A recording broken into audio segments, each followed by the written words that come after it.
एक बुज़ुर्ग फरमाते हैं कि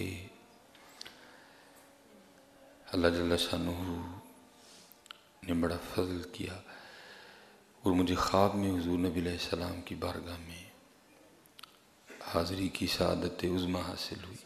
ठीक है।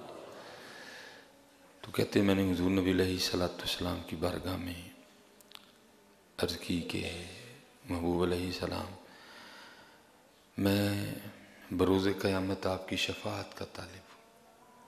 तो आप फरमाते फिर आगे से हुज़ूर नबी अलैहिस्सलाम ने फरमाया, तो अगर चाहता है कि क़यामत में तुझे मेरी शफ़ाअत मुयस्सर आए तो फिर मुझ पर कसरत से दरूद पढ़ा कर। हैं ठीक है। कोशिश करें बावुज़ू रहें, कोई इतना मुश्किल काम नहीं है अगर हम करना चाहें तो। कोशिश करें बावुज़ू रहें, बड़े गुनाहों से आप सिर्फ वज़ू की बरकत से बच जाएंगे।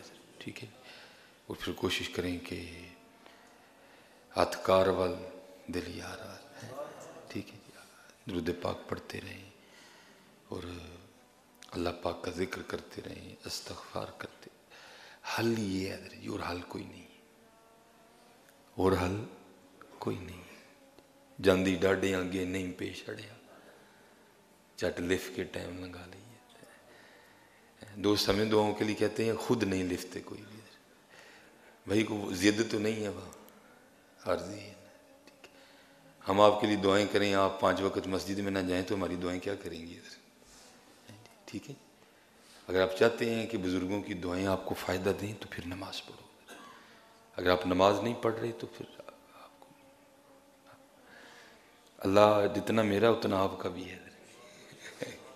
वो सबका अल्लाह है, वो सबका रब है।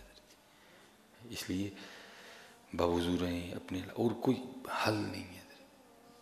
जिन्होंने पंजाबी जी कहते नहीं, उसने मत्था लाया लिफ जाओ। हुज़ूर नबी अलैहिस्सलाम फरमाते हैं, मुझे बच्चों की 4 चीज़ें बड़ी पसंद हैं। उसमें से एक ये भी है कि रो के नाजायज़ बात भी मनवा लेते हैं, या तेरे को जायज़ नहीं मनवाई जाती। इसलिए हज़रत जी खूब कोशिश करो और खूब कोशिश करो, अल्लाह बहुत करीम है। बस पहली बात तो ये कि अमल नहीं है। दूसरी बात, अगर को अमल के लिए निकला है तो वो दिखावे में पकड़ा गया।